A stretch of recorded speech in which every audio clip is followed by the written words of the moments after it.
Good evening and welcome to We Culture. It's another beautiful Friday evening, and of course, we know the drill. It's We Culture. We have fun, we chat serious business, we quarrel, we do everything. And you know, the beautiful thing about it, all of what we talk about and all the things we do, all the exchanges, these are the things that shape our lives, you know. So it's all deeply rooted, you know, as part of our culture. And tonight, well, it's me and Doc alone tonight. And you know, it's important because I'm sure many of you realize that me and Doc, we're the only two true culture man you have. Doc, where is he? We come out in a culture place. The other two, they could only run up the mall. Well, they like culture, but they don't know nothing about culture. I know they know there, but I hope somebody tells them what is. No. Only run up the mall. I mean, they like culture, but they don't know nothing about culture at all. You understand?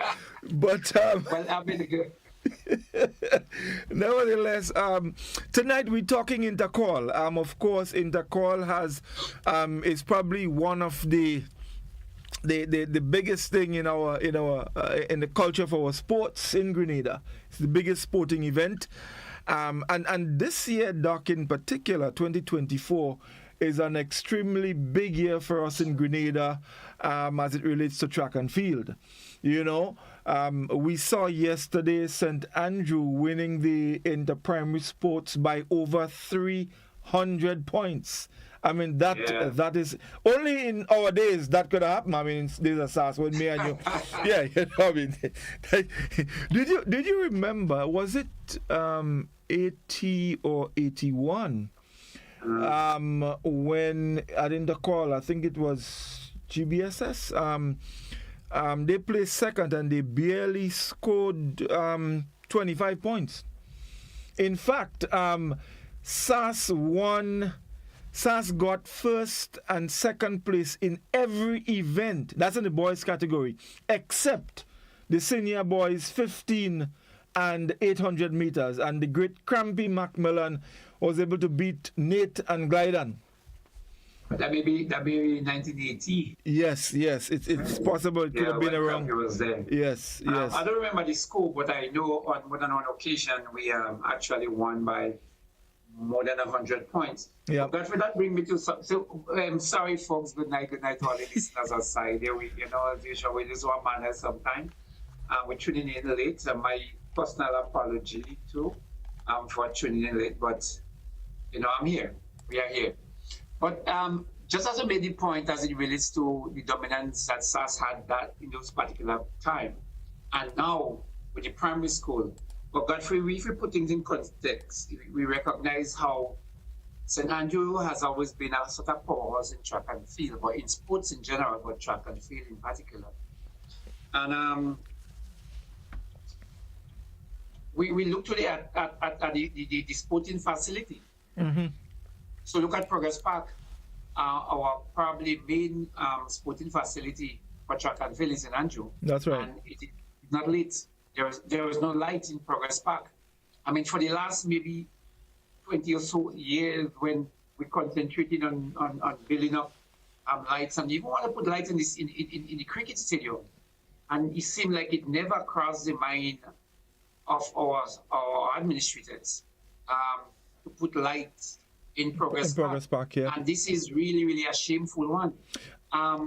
Instead, I recall, I know I was one of those persons that made a lot of noise as they chose to put a school within a playing field. And I always thought that was a very silly idea. So when the fire came, I was happy that the fire came. I mean, I might be go to fire, get some licks for that, but I was very happy that, you know, because that to me was not a good idea. But I'm just saying, I believe in St. Andrew, for St. Andrew people, we need to put some level of pressure on the present administration to redress that issue in putting light in Progress Park. Although Progress Park is not my first choice for a sporting complex. It's St. Andrew, it's not my first choice. Yet, if that is what we have, we need light. I just passed there not too long ago. I saw some athletes preparing maybe for the intercall, and they run it. It means that when 6:30 they have to get out and go home. But in addition to that, I mean, Progress Park, the topography, it's very good. It's an excellent field. For example, if it rains, it's probably the field that would dry off quicker than anyone else. Never have cooler water. In fact, I don't know if you remember when the intercall was held at Progress Park, and I think GBSS won that. I mean, that intercall, I mean, they had a lot of issues with the rain. But yet still, the games, it went on successfully, so it is an excellent field. And I think if the administration do what needs to be done with Progress Park, it can be an excellent venue for I don't see any reason why we cannot have a synthetic track in Progress Park, even if it's not a 400-meter track.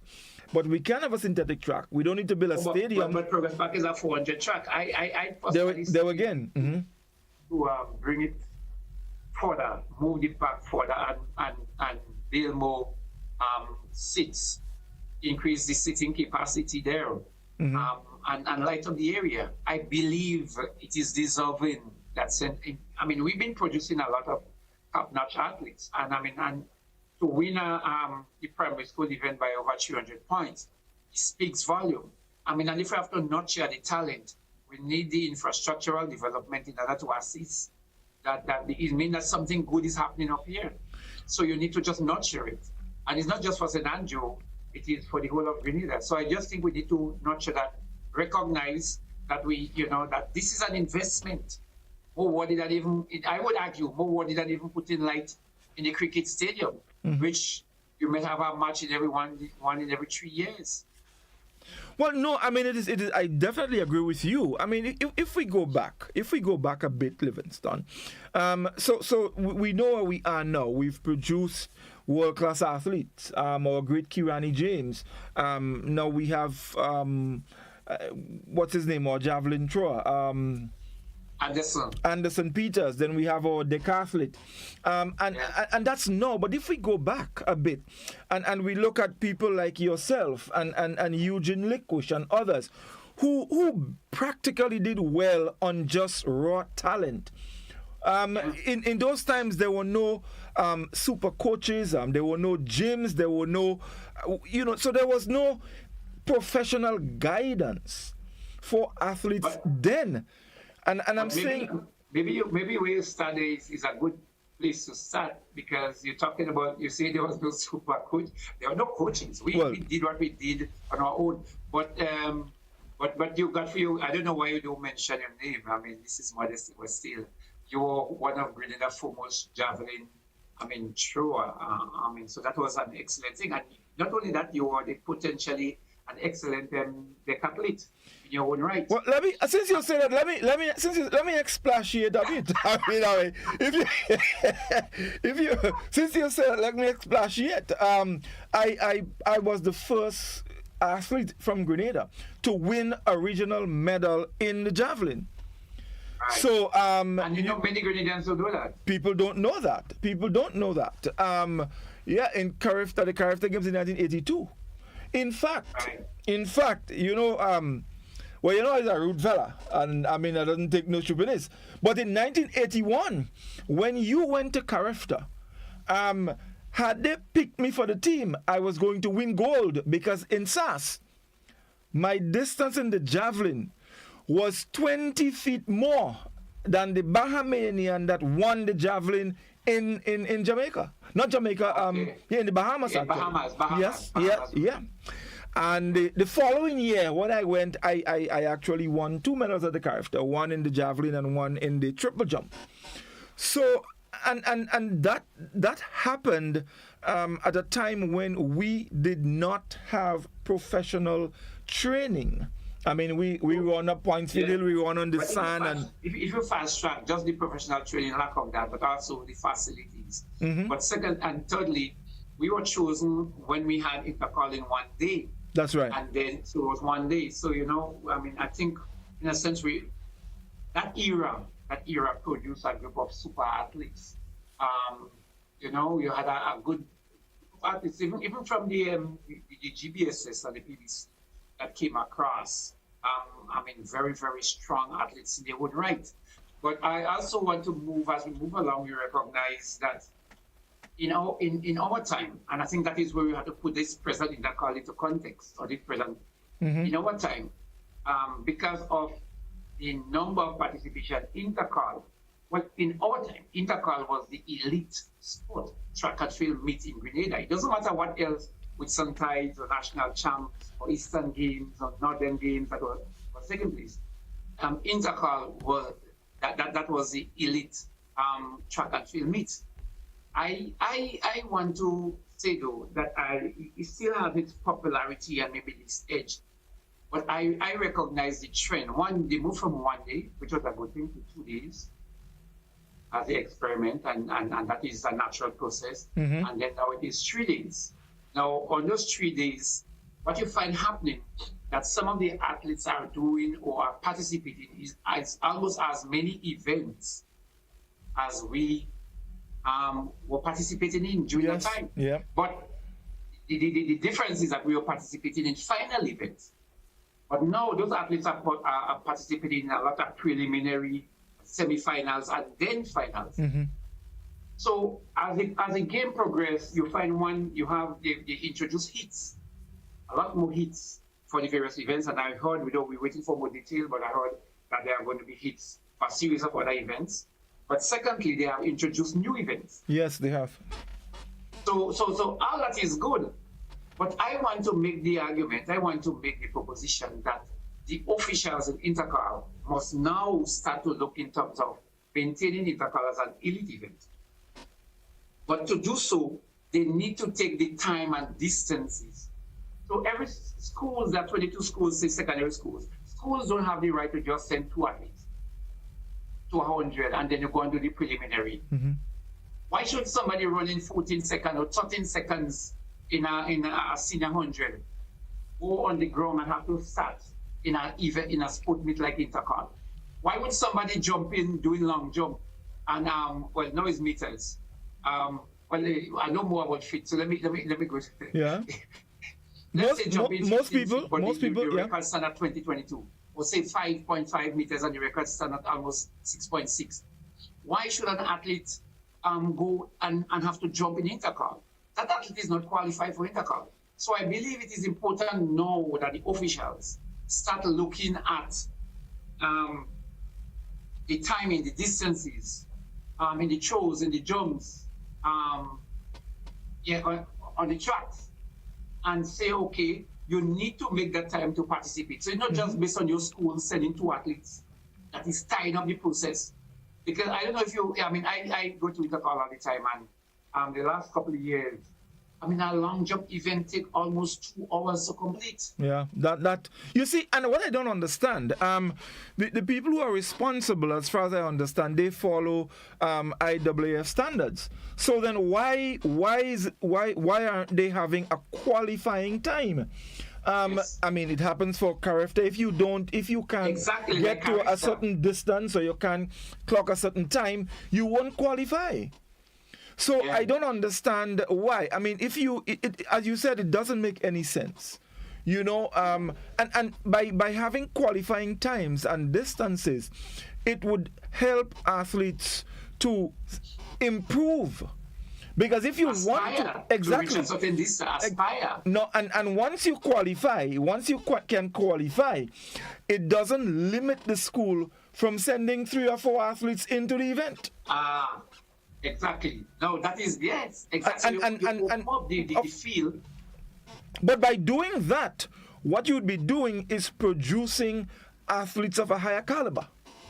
Because they would be clocking faster times, jumping higher and longer distances, and also throwing longer distances. So I think this is the way to go, and I'm with you on that 100%. Yeah. So, but also, Godfrey, it allows athletes with potential. Example, you have to choose 2, and sometimes you make the choice. But if a school can fill 3 sprinter because they made the time, let them participate in the preliminary, let it go into the semifinals, and if they reach the finals, they reach the finals. And so you actually are going to be winning the sports not by a sort of quorum that was put in place, but you won because of the natural ability. Yeah, quality of athletes, quality performances. Right. Yeah. So I just thought I wanted to make that point. So the present way of allowing schools to participate is actually clogging up the system and hindering the smooth flow. But it also disadvantages the athletes that, when you know that most athletes that participate, let us say the long jump, most of them are also relatively good sprinters. Yeah. They seem to come with the territory, right? And you have some athletes that are doing more than one field event. A long jumper might also be a triple jumper, or some people might be just in the throws, they're doing 3 throws. But if you're having the throws in such a way and you're taking so much time, you're actually exposing the athletes to cramps and muscle issues, and also you're preventing them from really taking part in other events. Yeah? Because if you have to wait a whole 45 minutes when you make your first jump, you have to wait 45 minutes to make a second jump. I mean, we all know the science is you should be warmed up again before you attempt your second jump. So it takes a lot. But I think it is important that the administration actually look at that in order to make sure that you cut back on the number of hits going into the finals, but it's based on talent and skill rather than the number of athletes you have to fill in from a school. So that should be done. And because it's 3 days, it is very disadvantaged. Yeah, I mean, look, I don't see why intercall should be 3 days. Well, and if it's done, if the pattern or if what you're speaking about is seriously considered and put in place, intercall won't need 3 days. Yeah. So you see, for it not to be, you have to do the preliminaries at the cutoff point. So if you do it in such a way that you create the quality athletes, you could have 2 groups of like a semifinals and then the final. Yeah. So you don't have to have 4 groups running, say, for juniors to qualify. Because a lot of, so anyway, I made the point already, so no need to repeat that. But again, I just want to say that athletes coming out from the rural parts of Grenada, St. David, St. Andrew, St. Patrick, St. Mark, St. John, are basically at a serious disadvantage, mainly because now you have to wake early and go to the park during the car. And then some athletes, the lights come on the first day. So sometimes the last event run off after 7, 8 o'clock. And so those athletes have to go home. And in some places, because of the resources of the school, one bus might take almost 2.5 hours to because you have to drive that one home. It's difficult, and so the last child is seriously disadvantaged. And then that last child have to wake up again early morning to catch the bus to come down again. So I'm just saying, with that, if that could be limited in terms of the level of participation on the day or the number of preliminaries, it would make it easier and less strenuous for those athletes that have to travel those far distances in order to participate in intercall. But I believe intercall, it's still probably the premier sporting meeting, track and field meet. It's, but we could do a little bit more. And I'm not blaming the authorities. It's always a process of growth and development. So I hope that next year we can look at that situation and see if we could put a time and distance hurdle or structure so that it's only the athletes really that deserving to run in the car. And you also have a good friend of ours. Yeah, before you make the hypocrite, let me just say this, another important factor. We also have to be mindful about exposure. We are at a time when we are experiencing higher temperatures than normal. And we have to be mindful of that, because the science tells you the people who work and perform outdoors, they are the ones most at risk, and we have to be protective of our young people. And if there is any way they can limit the exposure of these young people on the sporting days, it would help the athletes. It would be their interest, and also help with the performances. Mm-hmm. Yeah. So as much as we want the quality performance, we also want the protection, yes, you just mentioned, of the goodwill, the health of every athlete participating. So as I said, limited exposure, not being outside the field as, unnecessarily. If it is necessary, then we all can understand. But I believe we can put things in place. If you wanted to make example, our partner on our program claim you run in interclass, but he can't say the position he came. He would not say you run in interclass. So if you had time and distance, he was not going to be able to come and come with his boasting, with his bragging, right? Hold on. He say you run in interclass. You have to put, let me tell you, you have to put run in context, because you have run and you have run, and you know we partner, you know what he like to run, easy mouth. So he probably go and run him out and argue with people for the whole day, because that's very bad, you know what I mean? And then come in and say he running in the call, but I guess we didn't ask him run what. So, we had to put it in the context. But moving on a bit, one of the things that I think we spoke about last year had to do with the whole points standing and allocation of points, point allocation, where you had situation previously where you could have a situation where a school doesn't even win an event but can still end up winning the overall intercall, which I thought was, I know, it just never made sense to me. But I understand, unconfirmed, that has changed. And if there's anyone out there from the administration or please, you can give us a call and you can correct us, or you can throw up a message on our Facebook page or on our WhatsApp platform. The number is 435-2041. Or you can WhatsApp me a doc and correct me if I'm wrong. But from what I gather, they've gone back to the 6 points for the individual events. And I think everybody after third gets 1 point. Which I have no problem with that. Because getting into the final, to me, signifies that you are among the best. So I have no problem with you getting a point, but schools should not, under no circumstances, have a combination of points that would go past the first place finisher. Yeah, this is great. Yeah. Yeah. So I don't know if that is solid, but this is what I picked up. In fact, we partner that say you running that call, he that tell me that, and I kind of figure you know what I mean. So I taking a chance and go with it. But if that is the case, I do applaud them on that, because I believe when an athlete wins, he is creme de la creme, as it said. Yeah.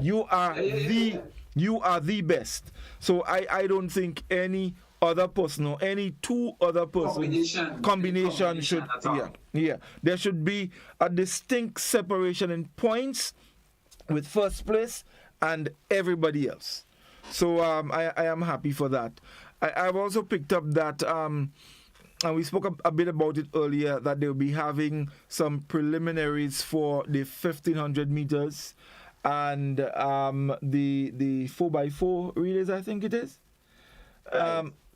Truth is, for me, I don't see the need for preliminaries in 1500 meters.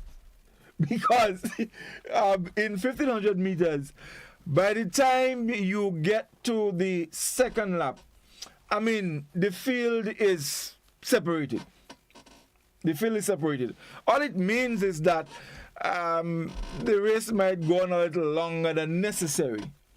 But I don't know there is need for heat or preliminaries in the 1500 meters. I don't know what's your take on it. In the 1500 meters, Yeah. I mean, at that level, I don't know. For that distance, I don't see the need. I really do see the need for that. Now, except if they want to say they want to expose the children to getting accustomed to the situation that might occur outside when they go. So maybe on that for that justification, maybe yes. But generally at the school level, I mean, an elite 1500, anyone that has an opportunity or a chance to win outside it is good enough and would be aware enough to know that to run 2 and 3 and 4 and 5 1500 within a space of time. Let me tell you something. But for intercal, I'm not so sure we should be at that stage as yet. Yeah, because the thing is, I mean, the 1500 meters, I don't know if you ever run a 1500 meters. I ran a 1500 meters once in a SAS sport. In those days, you remember Danny? Danny was the real goat in the 1500 meters. And I decided I go try a thing and go and run 1500 meters. And bro, when I finished that, let me tell you something. I couldn't catch myself. So, running a 1500 meters is no easy task. And to have to do heats for 1500 meters, I don't know if they would have a semi-final or from the heat they go straight final. But having to run 1500 meters, and I don't know how it's going to be done, whether it's going to be done on the same day or maybe because you have 3 days. So, but the athletes would definitely need some time to recuperate from that 1500 meter preliminary.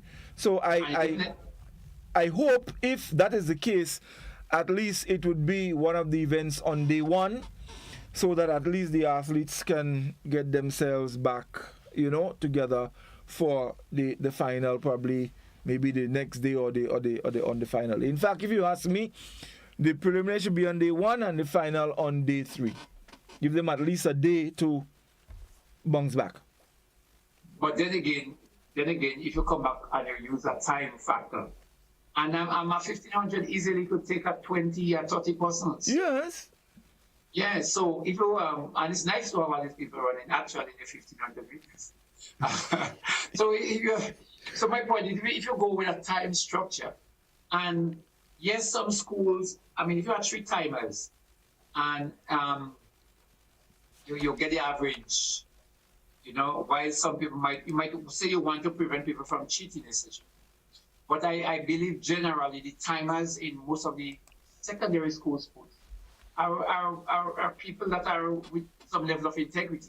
No, of course. I mean, they take this thing. And I've been around a few secondary schools, so usually nobody would definitely cheat to give a. No, so I believe if you take the time as is until you put a better structure in place, and so you limit. You say, okay, well, you have to make that time to qualify to participate in intercol. I mean, not one stringent as Carista. No, I'm not saying that. But you have one that is reasonable, and you have an average of what most children here would make. But you eliminate a lot of other children that would just come and tie up the process. But so I don't think I feel of 30 or 25 is good. And as you say, by the second round, you don't need semifinals anymore. No, but that is not difficult to do, because I'm sure they're familiar with the Carifta qualifying time for the 1500.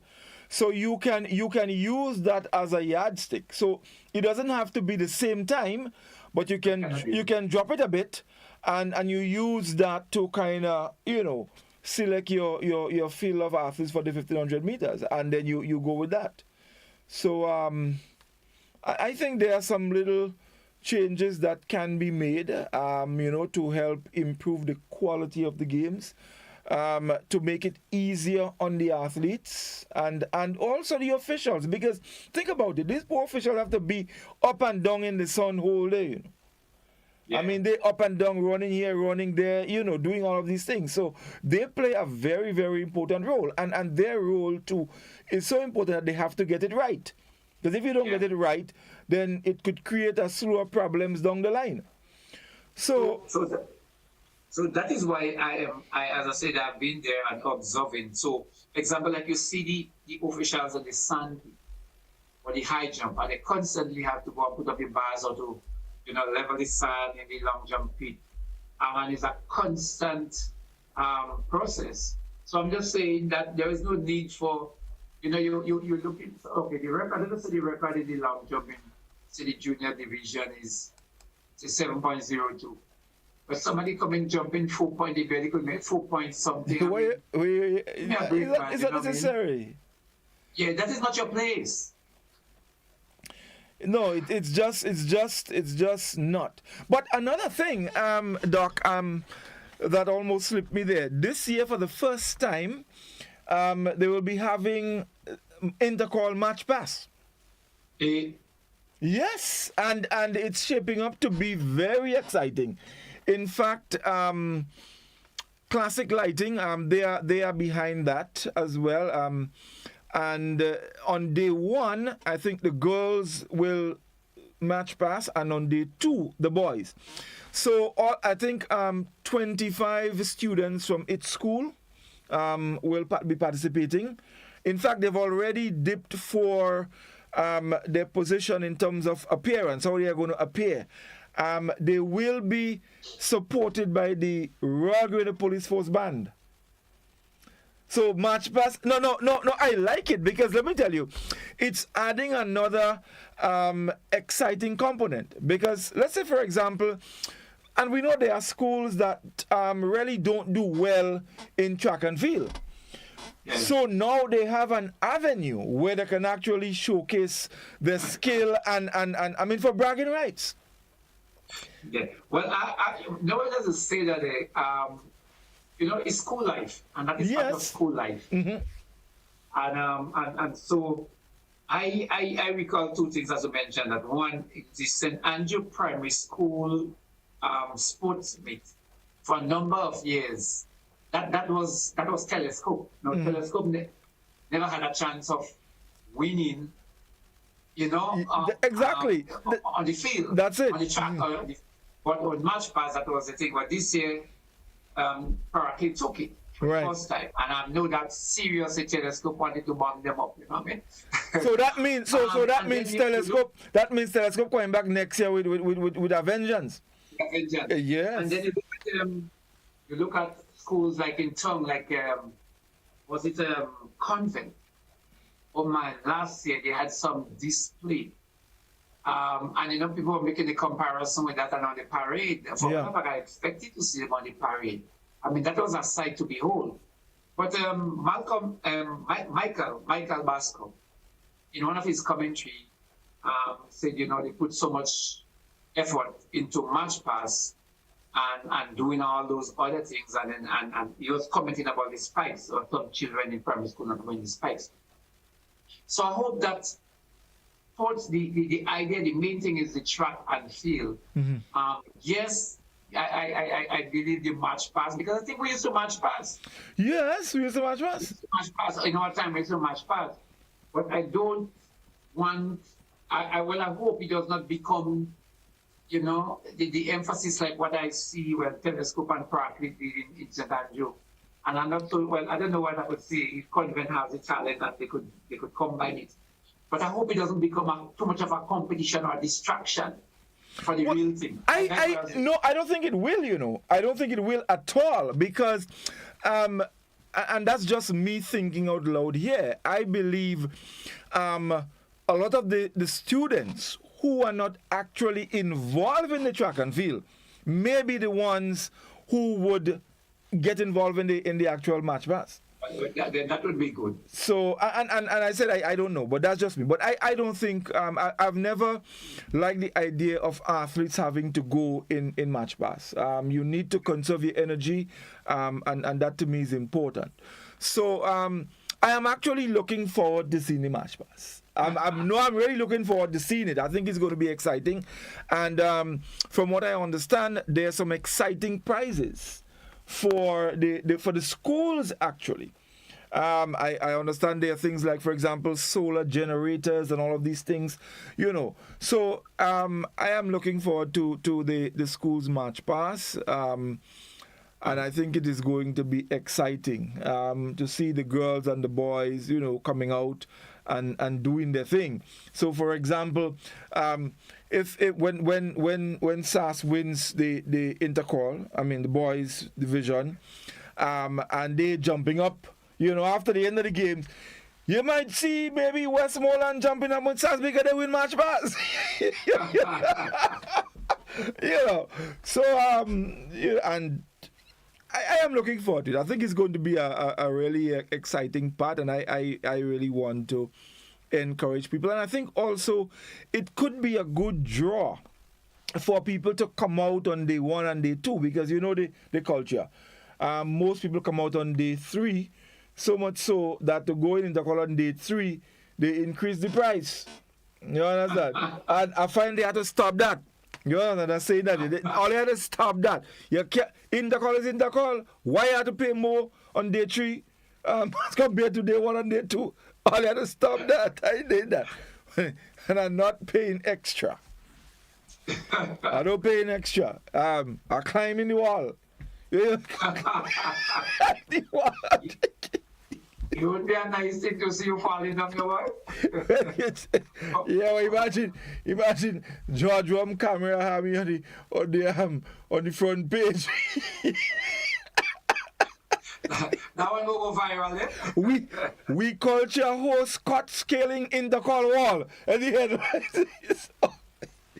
No, but yeah, I think it's going to be. I'm looking forward to the match, Bass, and I think it's intercall this year is going to be big. It's going to be exciting because we having, this is the 3rd time we having character games in Grenada. Yeah. So I think a lot of athletes are gearing up for that. I think people are gearing up to go out and see how athletes perform. And usually, the host country usually they feel a bigger team than normal, Yeah. So well, I was making a comment earlier. Well, let me say thinking now. I'm neither here nor there. I'm not saying it because I really believe it, but I'm saying it for maybe to create more conversation. And I was just thinking that Jamaica has been so domineering in Paris. Track and field, yes. I just think it would just be a good thing for Jamaica to consider a 5-year hiatus. No, you start a song. Just take a rest for 5 years. Man, what? You start a song like some Calypsonian now. When they find man, they should just give them crowing when there's a competition. Jamaica, listen, the other islands need to up the game. Why can't some of the other islands enter into a program in Jamaica so we can have exchanges to assist with training and all of these things? Jamaica ain't taking no hiatus. As I say, I'm saying that I don't even know if I believe it, but it just seems like it's, you're looking at character and almost every, and the Jamaican guy, the under 20. His time. Yeah, I saw 10.26. You know what time? No, I mean in the calling. So let me see. Yeah, of course. You ever run that? What is the fastest you ever run? I think we get a 10.7 something one time now. Yeah, you never run a 10.5? I sure you run a 10.5. Yeah, you're on YouTube in Victoria Park. They never clap with a 10.5. Yeah? No, I never reached that. I wish. Somebody says scholar in some women's symposium talking right now, giving speech. Yes. Somebody I wonder. I can't remember what. I wonder if Eugene had made a fast time. Succeeding years. I'm not so sure. But at one time Eugene was he was really on top of the game. Oh yeah, definitely. And that's the thing. Eugene. Night, my brother. And we mentioned it earlier. When you look at the kind of performances then, which was based on just raw talent, you wonder whether if that kind of facilities that is available now was available then, if Grenada might have been a staple in the Olympics in terms of medals. Yeah, there are two things that is going on. I mean, I guess just now you might want to take some calls from the line, but there are two things that's going on. We grew up, for want of a better word, let me get back into our culture. We grew up hard. So we grew up carrying water, jogging wood and doing a series of things. But also we grew up, and people take that for granted, which is really lacking, which is necessary for today. We grew up playing hide and seek and running and police and thief and playing and running and course. Our kids now, while they have more opportunities, but the muscles are not as, I would say, developed, because they have to, when they go into this sport, they have to go to the gym and to do all this work on them in order to develop. So yes, they have better coaches and everything, but they have to do a lot of work to catch up. You see, so we were the natural, and even look at people that were playing cricket and football, they will tell you about some footballers and cricketers of the past. They were excellent. They didn't have the coaching, but they grew up rough, just playing and learning how to fend but for themselves. You remember we had an athlete in SAS, and he was always said that he never used to train. A fella called Carl Barreto, Squally. Yeah. And I mean, them guys always said Squally never used to train, but Squally was from Birchgrove, and Squally was used to going up in the mountain regularly and doing his work. So Squally had this natural leg strength from just walking uphill, up and down. And Squally was one of our best long jumpers. Yeah, but that was the story of many athletes. I mean, a lot of athletes in the past never used to train. Yeah. Like, I mean, officially go to train, but the lifestyle. And I believe actually that is what caused Kenya is the Kenyan sport to develop is the necessity of life that made them track and field, and then they recognize that as a good start, and they took it to a next level, and then they continue to dominate. So there are some athletes known for where they were living. Yeah. They had no buses. Example, like athletes from Paraclete. Yeah. Not from Paraclete, from Blaise. Yeah. Went to Paraclete and other school. They were always the long distance runners. Yeah. Because they had landed in the mountain, there were no buses, etc. And I think that I guess all parish would identify athletes from some village, some place that did well. But remember, even us, most times we never took the bus. We would come down on the truck in the morning and we walk up or run up in the afternoon. So there wasn't that kind of, having to go to the gym with your coach and to do this kind of training or that kind of training and cardio and this and that. You run up the hill, you go down on the beach, and that was it. So we had that as a foundation. A lot of the athletes now don't have that as a foundation. So while they have more opportunities and better coaches, they have a longer way to go in order to achieve that kind of talent that we had. That is the point I want to make. Yes, indeed. But I am quite pleased. Being a former athlete, seeing how far we've come in track and field. We've done well. Grenada, we have an athlete that has done what no other athlete in the world has ever done. Win the 3 available medals in the same event. Kirani James, gold, silver, and bronze, at the Olympic level. So we've made, significant strides in track and field. And then I am, I know you're talking about Kirani, and I will tell you something. For me, Kirani's best race was the one he ran when he came to. Kirani did. The man. His heart and soul I mean, he actually run out his soul case. Let me tell you. Get that bronze medal. And I when I saw that, I said Kirani came of age. You know, he has come into his own. Because in all the other events, yes, Iran, he won in England, he won, he goal. We marched him because we were so happy with yes. But Kirani didn't start to run like Van de Kock. He started to run like the one from Bahamas. He run out his soul case. But if you have to cherish any medal from Kirani, that bronze medal, as an athlete looking at Kirani, that bronze medal is when it was not Kirani's talent that gave us that medal. It was his soul. Yeah, man. It was his heart. His talent failed him in that race. I am almost certain that if you ask Kirani which medal, his Olympic medal, that means the most to him, he would tell you the bronze. Oh, really? I don't know, but I think so. And I'm not saying that from how he ran, but I'm saying that based on his whole demeanor when the race was completed. Yeah. I have never seen him look so happy.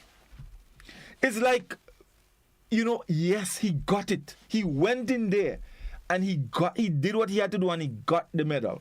It wasn't a gold, it wasn't a silver. But after competing in 3 Olympic Games, we're talking about a span of 12, 13, 14 years. And he was still able to go out there and pull that out. I think Kirani's bronze is the real goal. Yeah. The real goal. So that is what I say. As I said, the talent failed him, but his heart and soul is what gave us that bronze. And I think he's going back this year. And if you think Kirani's soul case, I have a feeling that he is going to run his soul case and somebody else's own. So I'm looking forward to that. And this year, like I said, is a big year for us. I mean, coming from Intercall, we have the Character Games and then the Olympics not too long after. So it's going to be exciting. So, folks, you can give us a call and share with us. The number is 435-2041. We have a few comments on the WhatsApp platform. Of course, people greeting as usual. But there's one comment in particular, Doc, that I saw that I want to share with you. Marcus Williams says, it's time to start having intercall and the primary school sports on weekends. It will be much better. What was your thought? I haven't thought about that. I don't have an opinion on that one. Well, I don't know. I guess it's maybe there is some merit, but there are also a lot of other things that must be considered, because we have to remember in the call and the primary sports, they're all part of the school curriculum. So we have to give all of these things serious thought. But we have a call on the line. Let's see who is with us. We Culture. Good evening. Hello. Good night. Yes. Good evening. Can you turn the volume of your radio or TV down, caller? We're getting a serious feedback. So you can listen to us on your telephone. Yeah. All right. Mm-hmm. Hello. Yes. Go ahead. I'm surprised at Doc using this kind of words. They have to pressure the government to put lights in the field. Keith Mitchell was there for 23 years. He never pressure him. Why he use this kind of word to pressure this government to put light in the field, in the playing field? Why should use this word? I don't like it. Well, I agree with Doc, but thank you for your comment anyway. Yeah. This MP ain't doing nothing. Carla, so Carla, the thing is that the country belongs to us, citizens. The government, before I said, instead of building up sporting facilities, they study about the thinking about building schools in the playing field. No, they didn't care about track and field. You could. But my thing is that it doesn't matter who come. We need a facility that is worthy, that could represent the people of St. Andrew. So whether we want to use the word lobby, whether we want to would ask, whether we want to get a a citizen group in place. It doesn't matter. We need it, and so we should ask and make move in order to get it done. So if the word is pressure, it's pressure. You know, Doc, what I don't understand with us as a people, why we're talking track and field, intercall. Why do we have to bring in Kit Mitchell and all of that? I don't get it. Why are we like that? Why are we like that? And oh man, Cole, I hope you were listening to yourself. I mean, you know, I believe pressure should be brought to bear when it is in the best interest of development, and it doesn't matter who in office or who not in office. Government is a continuum, and whether it's NNP or NDC or what P, pressure must put to bear. Let's go back to the telephone. We Culture, good evening. Good evening. Yes, caller. Good evening to Doc and everyone. Yes, thank you. I just want to say, I know we're talking intercall, but congratulations to Team St. Andrews on winning the St. Andrews, the primary school sport. And just a thought, if we continue to feed our secondary schools in St. Andrews with the students coming from the primary school doing so well, then we'll be winning intercall for a very long time to come. And I think all this little contribution go stop because we would be always winning intercall. Have a good night to Reese and to Scholar wherever they are. Thank you very much indeed. Yesterday, Doc, when I was looking at the final, the end, going down to the end of the sports, some of the final races, and that thought actually came to my mind. But wait now, but it look as though SAS go dominating the call, and then I say, oh, come on, Godfrey. All of these children ain't going SAS. Some of them will go GBS, some of them will go McDonald College. It's going to be all about. So you just, it's nice, but children go different schools, No, but Godfrey, that does not make a school win the call. Let me see. No, seriously. Now, a lot of, and let me jog your memory. We were in primary school, and you had some athletes that were excellent athletes. And they went in secondary school. Mm-hmm. And based on the secondary school, they just refused to participate, or they just did not show up anymore. That's right. You understand?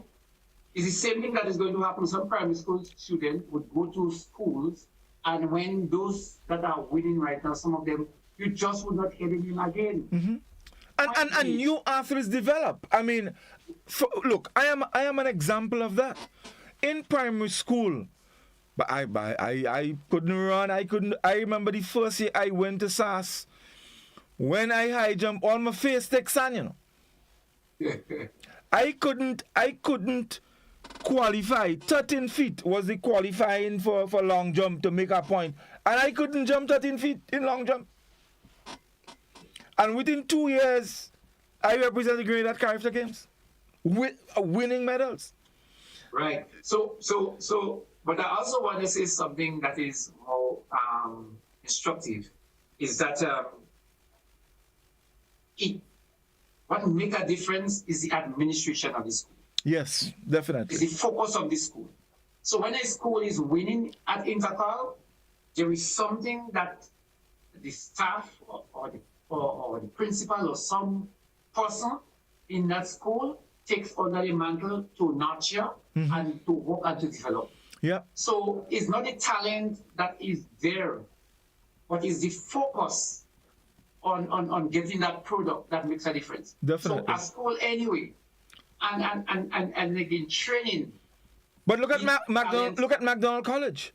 I mean, it's not that McDonald College didn't have good athletes, but I have to say, and I think most people would agree, when Mr. Glean, who was in SAS, went to McDonald College, we saw a complete turnaround. So you're right. That would make a difference. Let's go back to the telephone. We have a caller. We Culture, good evening. Yes, good evening, Godfrey. Yes, good evening. And your guest, anyway. And what I would say about the lady make analysis that St. always continue to win in primary schools. Well, that is correct, because if primary schools will continue in the same format as it is, they would St. Andrews has the most primary school you find in Grenada. So schools like parish like St. Mark and St. Mark with only 2 primary schools. They would never win primary school sports. So we look at it a different way now to handle that primary school sports. I would say Andrews, because of the biggest, being the biggest parish, and they would always continue to have a wide variety of students to choose from. Okay. Have a good one. All right. Thank you. Doc, I think that point is quite interesting. Repeat, I didn't hear clearly. Yeah, what he was saying that what the lady said regarding the St. Andrew School, there is merit because St. Andrew one is the biggest parish and it has the most primary schools. So they are at a little advantage in terms of the amount of athletes and things like that. I mean, so this is the point. There's merit in it. There is. So then, but if you look at GBSS, I mean, GBSS should be winning Intercall every year. No. I think it was with the primary school sports. Basically, that's where the thing is. So because there's more primary schools in St. Andrew, they stand a better chance of winning that in the primary sports because. But I'm also saying GBSS is only boys and starts competing in boys and girls. So if you eliminate the girls' population in SAS, then GBSS is 5 times or 3 times more the population of SAS. Comparing boys.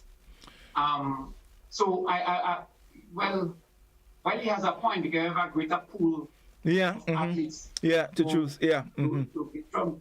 But again, if you use, as I say, the focus, if you use that same argument, then it means that Tirani don't have a chance to win in the 400 meters because of the size of the population of where you come from.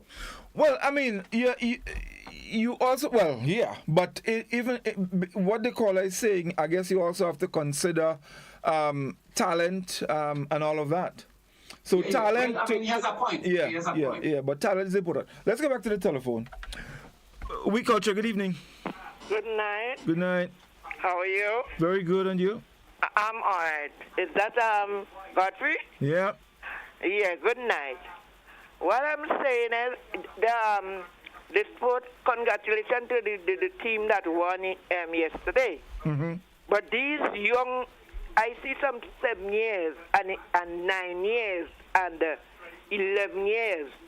They have to, right now, they have to take these children and coach them that they could able to keep the momentum, because if you only leave them astray, they just go astray. So you have to keep them, coach them properly, so then they will always be running and building up the whole thing, right? Okay. Yeah. All right. So you always will keep them in that way, right? Yeah. Thank you. Yes. All right. Yeah. Well, Doc, I think she's basically speaking along your lines when you spoke of the focus on administration, because even if you have good athletes and they're not focused and they're not well managed and well guided, they fall by the wayside. Yeah. Let's go back to the telephone. We Culture, good evening. Yes, good afternoon. Yes, good evening, caller.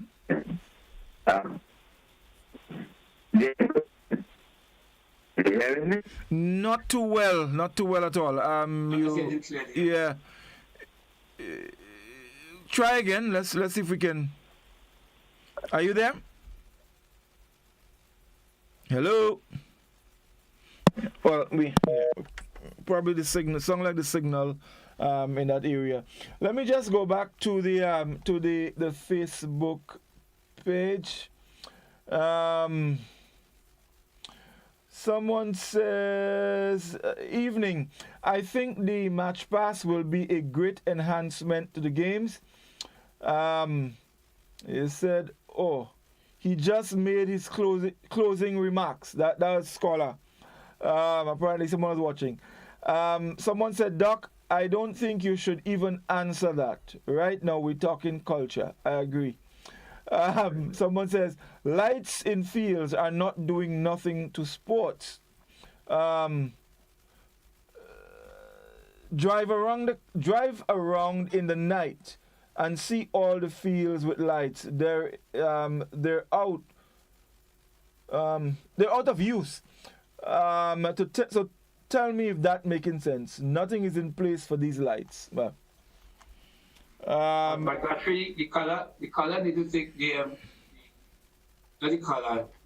writer of that need to take into consideration that there are football matches, sometimes cricket matches, sometimes other thing happening. So it doesn't mean that the light is on every night, but it allows. For example, there are several photo activities that took place in Progress Park this year, and there was really a rush in one of them. In order for matter of fact, SAS.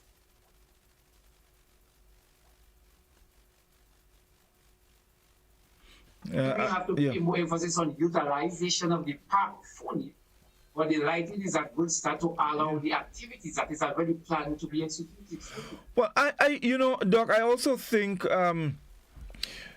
lighting of fields is something fairly new to us in Grenada. So you need to give it time. People. I don't think we're into the culture of going out in fields at nights and using the light. So I think guy partner, you could get a little time, and as more activities take place, as more events happen, I think people would get into it. So rather than probably going wherever and getting into mischief, they can actually use these fields to have night football, night cricket, all these things. So like I said, it's fairly new. So let's give it a little time and see how that is going to play out. And also, if you have clubs in some of these areas, the clubs can organize with its members to have activities and things like that. You never know. When you have Light in Progress Park, Tivoli Jamas might have a big thing down there. You know what I mean? But it's just allow for a venue where you can have a competition or you could host an event. Just the same. Yeah. A sporting event. Yes. Indeed. 435-2041. That's the number you can call, and we'll be happy to hear your comment and to definitely entertain you. Someone says, but proper equipment or tools makes your job much easier. Yes, I agree. Of course, if you have the right equipment and everything like that and the tools to help people, definitely, it's going to be a big plus. Indeed. Let me see if we have any comments on the... Okay, so we have none on the WhatsApp platform.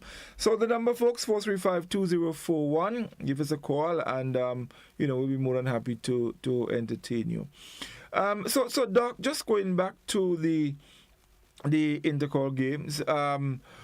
So with some of the changes that are taking place, I guess we have to now look and see how it plays out, and it would probably put the administration in a better position to tweak and to adjust as they go along.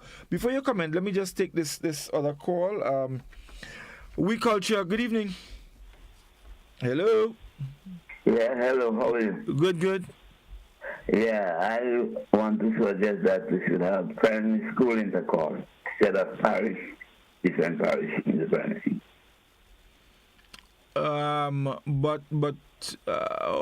Okay, no problem. Every school has to represent themselves in the primary school intercall. But then there wouldn't be that advantages of one parish having 2 schools and one having 10 schools. But I think, caller, the individual schools, they do have their individual meet, So for example, you have for example all the school in St. Andrew, they would have a meet, St. David, same, St. Patrick, and so on. Then the best athletes from the various schools in the different parishes, they now come down to St. George's to compete at the. So then we can split St. Andrews into three parts. Based on the schools how they located. So that's St. Andrews North and St. Andrews South. Okay. So it will be more appropriate, and you can add some other schools to make up for St. Mark.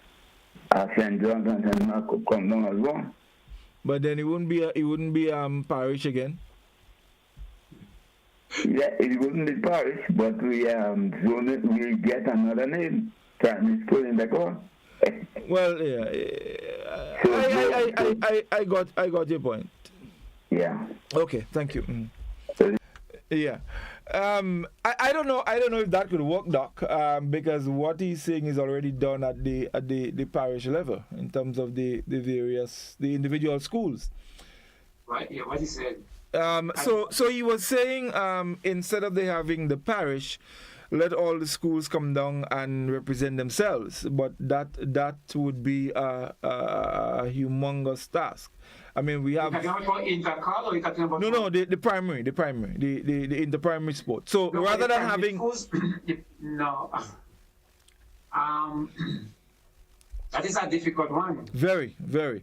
Because that will be difficult. They already. So the individual schools go and represent themselves at the parish level. Well, that's what I was saying to him. Patrick, they have St. Patrick Sport Meet. Yes. And the same thing that happened in St. David. Yes. So you meet and then you select that group of athletes that would then now represent the parish. Yes. I don't think individually they could go. No, that would be too difficult. And you're talking about children that need a lot more supervision than secondary school students. So I don't know how that would work. I think how it's done now, it's done well, because I think this from what I've seen and heard, the individual schools at the parish level, some of these sports were very well supported. So it starts with the individual schools having their sports meet.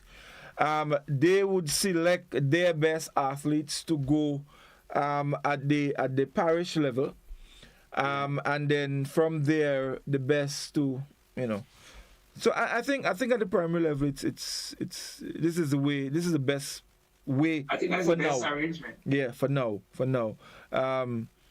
Yeah, but at the inter-college level, it's a little different because we don't have as much secondary schools as primary schools.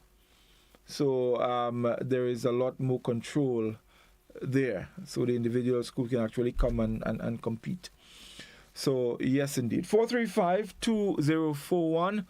That's the number you can call, and we would definitely love to hear from you. Doc, as it relates to the Carifta Games coming up at the end of the month, based on what you've picked up so far, and of course the call has not gone yet, but I am almost certain that there may be one or two athletes from the inter-primary school who will possibly make it onto the Carifta team to compete at the under 7 level. National champs, that's the forum used to select athletes for Carifta. And over the years, sometimes they have been revisited to, call athletes from Intercol. And I've seen it and it looked extremely, what I would say, almost biased. Yeah, I don't think Intercol should be excluded. They chose to represent Carifta and coming second and third at Intercol. And it just looked bad that we're not choosing our best. Now, again, you can make the argument that America, I don't know what is the name of the game when they choose for the Olympics. That is the meet. Mm-hmm. You could win anywhere else, but if you don't get a chance to win at that event, you're probably not choosing to make the American national team. Mm-hmm. So maybe we follow that precedent like that. But I believe with that small pool of athletes, athletes that it would be good to allow one or two persons that come out of Carifta to almost immediately join the Carifta team. You see, that is just my humble opinion. Let me tell you. No. I agree with you, because if for example the national champs was held after Intercall, then fine. But you after the national champs, you still have athletes doing a lot of conditioning work, getting themselves, to peak. And you get excellent performances. You get some of the best performances at the Intercall level. Intercall is the biggest track and field event. So I do not agree that the Intercall performances should not be considered for Carifta selection. I believe it should be.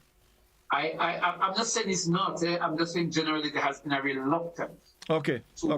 To a reluctance to take athletes that probably be the premier chosen athlete from national champs, because national champs is being seen as the event for this, to select those going to Carifta. Yeah, but that's according to the organizers. I mean, if you're talking about the event, there's absolutely no way national champs could match. Although given that there may be athletes who may qualify for the Carifta who are not in school. They probably would have completed secondary school already. But aside from that, I don't see any reason why there should be any reluctance, because I think this is where you get some of the very best performances.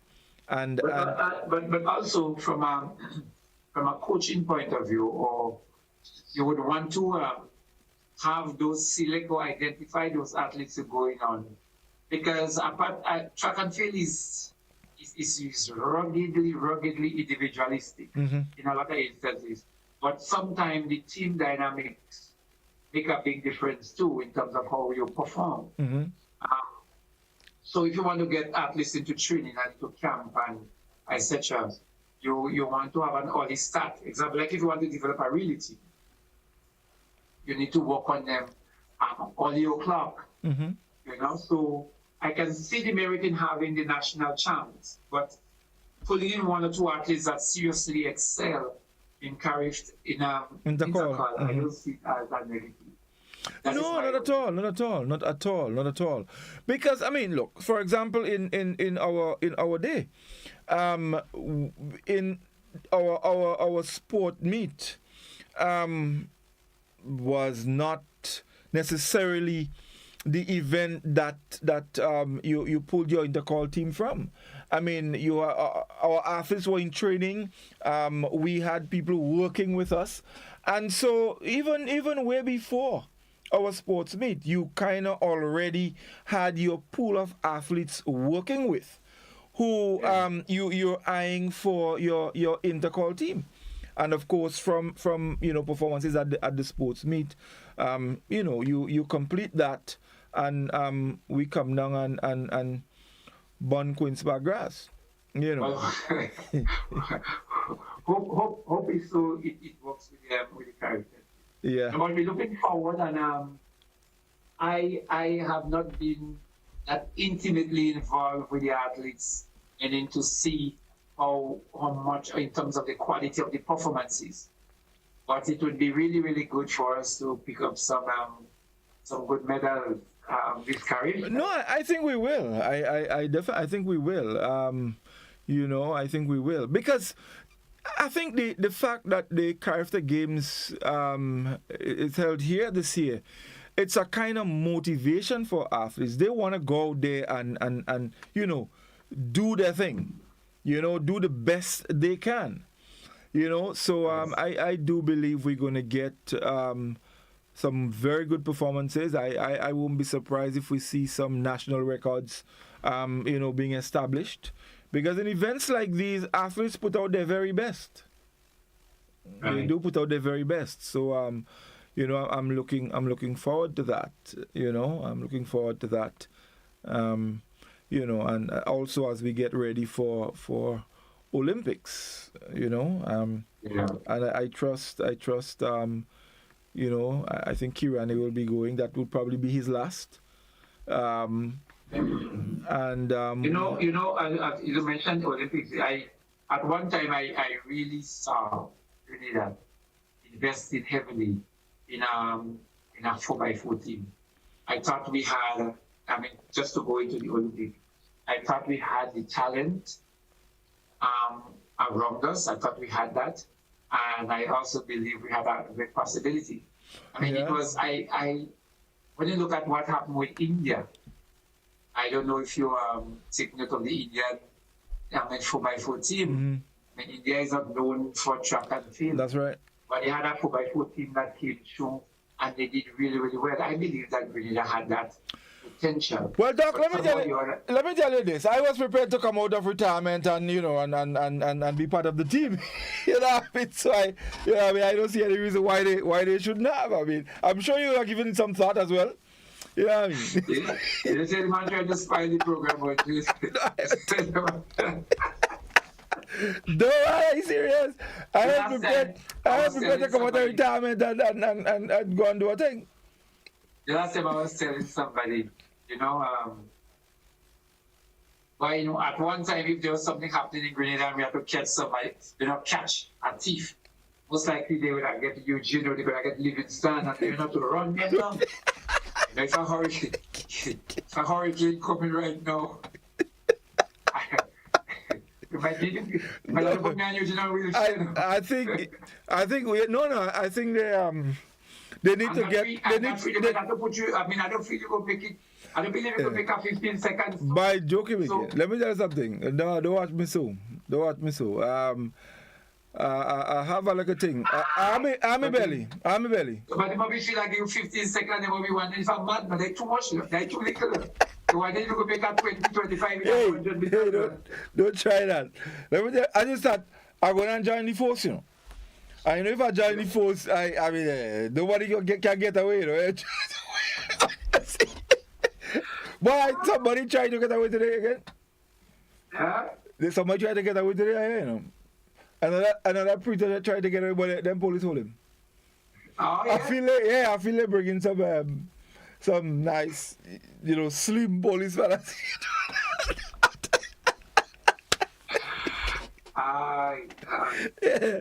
No. They need to. I think they force it to invest in some serious athletes, and have them responsible for escorting. But you mentioned that the police. There used to be police game. Yeah. I think with police COVID, had some serious athletes. I think with COVID, that's when it kind of. I don't know if it's from since COVID. Yeah. I've not heard in recent times the resurgence of those games or of anybody in the police doing well in track and field. People like Trevor Modest to ring a lot. Mike, what is his name from Paradise? I think Trevor Cousin. Those guys are them. Yes, Eugene, a few of them. Was Dylan in the police? Yes, Dylan, at some point, he was. Those guys are them doing really well in police and making a big name for Grenada. But I haven't heard of anything with the police. I think since COVID, even there, they also used to have as part of Police Week, it used to happen. I think that used to happen around the month of June thereabout. But they used to have regional games. Yes, they had regional games, have regional games in police. In fact, I think Trevor Modest probably have that javelin and discus and so record for that because he's been dominating. Trevor practically dominated the javelin event in Grenada for many years. Many years. Yeah. So no, I think COVID was what sort of halted that, and I don't think they were able to, or I don't think they decided they came back with it. I haven't heard of it in a while. Even they, remember they used to have this Calypso competition and Queen show as well as part of Police Week. Yeah. Even that I don't hear about anymore since COVID-19. Right. But I think all in all, Grenada is doing pretty well in track and field, especially, and I hope that the administration do everything in their power to continue to motivate and to help athletes to continue because you know what people like Kirani and Anderson and others have done. I think it's excellent motivation and you know the excellent role models for the younger people coming up. And track and field winning at the Olympic Games is a big thing. Big thing. I mean, when you know, just sitting at home looking at the games on television and seeing athletes doing well. I mean, I recall the day when Kirani won the gold medal. We were here out there in the lobby, the television, and I you know, looking at Kirani, I was scared. I mean, I was practically scared. You know what I was scared of? I don't know, but I was scared. You know, will he win? Just the thought of Kirani winning was scaring me because I mean this was such a big thing. You know, and when this man came off that 200-meter mark into that final home stretch, I got a headache. An instant headache. No, I'm serious. I got an instant headache. But you see, all these are the lessons that we should take because you see a build up. You see a build up like from Alan Franzik. You see the emergence of the Kirani, and then you see the Anderson. And I just forgetting your two brothers in the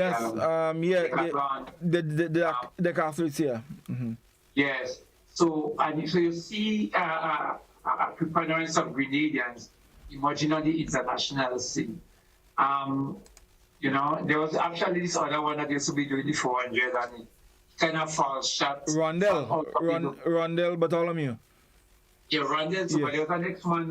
You were born of Grenadian parents. They kind of say he was in drugs when in real. Yeah, he took enhancing substances. Oh yeah, I remember that kind of short guy. Yes. Yeah, I forgot his name. So the point I'm making, my thing is that we should grab that as an opportunity to build on what we have. It means that there are talents on the homeland, and we should try and see what program we could continue using or building, attracting international support, sponsorship, reaching out to other coaches, etc. Yeah. To build a sort of homegrown program. I've been advocating for that years now. A homegrown program where we have some athletes that are in perpetual training. Yeah, but I mean, I think I mentioned it earlier. Look, Jamaica, they have their programs and they produce world class. They continue to produce world class athletes. I mean, the great Usain Bolt, Lyndon Victor, Adrian Francis. Yeah, Lyndon Victor. Yes. Lyndon Victor. Yes, that's how they got it. Lyndon Victor. And the thing again, I always believe I'm not so sure if there has been a collaboration on collaboration with the likes of Alan Franzik, that is a coach. Yep. And have we got him here at some time to do a summer program with coaches? But I mean, not just going around in schools. I mean, pay him a couple $1,000 to go around in schools, to lecture to schools, to children, and let him explain, because that is what his motivation is. Yeah. What he has done, and maybe what he has achieved by track and field, and his track and field that brought him there. So we have to use the likes of the greats, meaning the Alan Franzik, who is really known now as a top coach. Well, let me say, I mean, we have to mention that Alan Franzik has coached one of the fastest 100 meter runner, Fred Curley. In fact, Fred Curley has been here, I think, on 2 occasions training with Arlene. So, and Fred Curley, I think he won, was it at the World Champs? So, Alan Franzik is not just a coach. The man is a world-class coach. He's coaching a world-class athlete, Right. So, that is important. So, the point I'm making, have we recognized that, and charity begins at home, and recognize his work, and see if we can twin his ability with our vision to have more Alan Franzik, more Kirani, more Victor, Amelin and Victor. Those kind of guys. So that is the point I'm trying to make. Kirani is great. Kirani is great. Kirani is great. Can we at some time when Kirani come home to bring in a school or to just to talk about his experience or to share his movement on national television, like a program like what we are doing, a sit down 2 hours with Kirani, you know? So I believe I'm making a point to say we are not doing enough. No, I agree. We are not doing enough for what we have, the potential we have to use and you know, to see how we could build on that foundation by recognizing that some of the athletes that paved the way, they can still contribute meaningfully to our development. Well, Doc, I'll even take it a little further. So we have our Alan Francis, who trains a world-class athlete, who was taking him to world-class level. Man was won medals at world champs and things like that. What is preventing us from using someone who belongs to us to bring our athletes to that level? Because clearly there's no doubt that he has the ability to do it. The evidence is before us. So why can't we have issues? Why can't we pay him well? You know, provide the equipment, provide what is needed so that he can train our athletes here, create a program and take them to a different level. It's done in Jamaica. It's done in the Bahamas. It's done in Trinidad. Trinidad, 2 steps from us, they produce world-class athletes as well. But I wanted to make 2 points. The first one, you just have to mention Trinidad. In the last 20 years, they will make a comparison. Trinidad is very much better than Trinidad on the international scene. Am I correct? Let me see. Yeah, I think Trinidad has. I think in Kieran and talking about the other athletes, and look at Anderson. I mean, they had the javelin guy just recently. But I also wanted to make a point. You made mention earlier on about just getting the guidance in terms of the resources. So the person like the Alan Francis probably could help guide. Like, what resources do we need? Exactly. What kind of training equipment we need? Do we actually need a gym? Can we use our fan more? Can we use what we have, the heels more? Whatever we have here. So that kind of advice, why he is outside it, because we may not be able to pay the kind of money. But why not? 2 weeks. Why not? Why can't we? I don't see any reason why we can't. He belongs to us. We just pay all kind of money for all kind of funny thing. We paying 2 advisors to advise the Minister of Sports, and we can't pay Alan Francis to come and train our sportsmen. We can't. We have to pay him. We have to pay him. Anyway, I don't want to sound like the previous caller. In mode and using who we have to continue building that product for the next generation. I mean, I can't just bring 200 athletes or 300 athletes in the stadium on a 2-week program in the summer. Can Alan Francis come? Can Victor come in on a holiday during that time? Can he join and do a session one day and explain to what is, those 200 or so athletes, what is really happening? But what are the potential? What are his challenges? In addition to that, things that they must say to motivate. And then when you have that large pool of motivated athletes, then you can then start seeing some success stories down the line. You see, and also, as you mentioned, the camp, I am sure, because we can use people like Arlene Francis in different ways. I'm sure Arlene has the connection where he can probably even get another coach to come along with him just for the camp, to help and to talk to athletes and to, help motivate them. So I think a lot could be done. A lot could be done. There are a lot of, and I don't know that it would take a whole lot to get it started. The camp is an excellent way to get it started. Bring the athletes together, chat with them in the stadium. Help motivate them. Expose them to some of their exploits in the sport. And all of that. And I think that would be an excellent start. But Doc, we talking, and you realize it's 10 o'clock. Yes. Yeah, it's 10 o'clock. So, just in closing, I don't know what you would like to leave with our listeners. Well, just to say that I believe there's a lot of food for thought. We're not pointing any finger, we're not blaming. Everything takes time, but I also believe that part of our problem is that we're not looking inward enough as a people.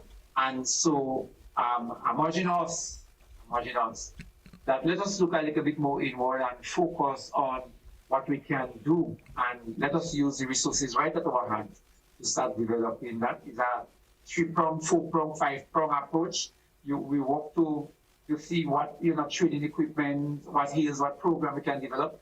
At the same time, we make sure that the facilities at our disposal is adequate. More games, more like that games. So it's a combined approach to all. Combined approach in order to get what we want. And so if we approach it from those kind of perspective, I believe in the next 5-10 years we could produce in the next Alan Franzik and next Kirani, James and next Lyndon Victor, and other athletes that did well in the past. Oh, definitely indeed. And Doc, just in passing, I think maybe we should have done it maybe at the beginning. Today, International Women's Day. We've also had some female athletes that has done very well. The Hazelden Rages. I think she's now in some big organization. I don't remember the exact thing, but we've had some female athletes who've done well over the years. So we just want to recognize, or we're recognizing before we close, all our women. Ladies, good night, and thank you for all that you have done, all that you are doing, and all that you will continue to do, in helping to shape this nation. So thank you and have a good night. Congratulations again to St. Andrews, winners of the Inter-Primary School Sports, and we're looking forward to Intercall 2024.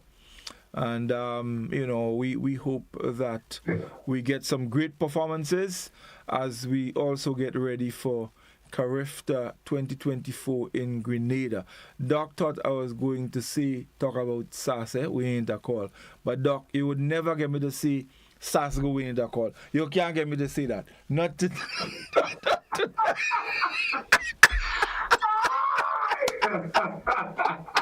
Doc, you can't make me say that. You're not going to make me say SAS. I'm not saying SAS go in the call. Don't say that. I'm not saying that. I just want to shout out happy birthday to my dear Anodli. Yes, indeed. All the best. Happy birthday as well. So thank you all very much for staying with us, folks.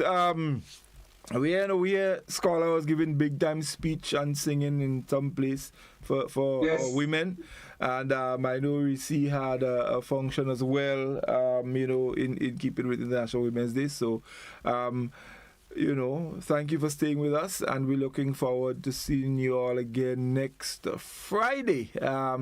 By then, I guess we would be able to talk a little bit more about Intercall because we would know. Who the winner is. I know already, but nevertheless, we would know, and of course we can talk about the performances and all of that, and create some more excitement. So thank you, Doc. Thank you. Have a good night, all the best, and enjoy the weekend. All right. Yes. Raise it high up the ladder. Let we set it on fire.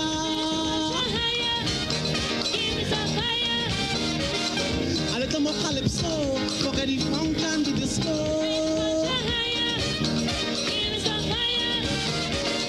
A little more limbo, a little more shango.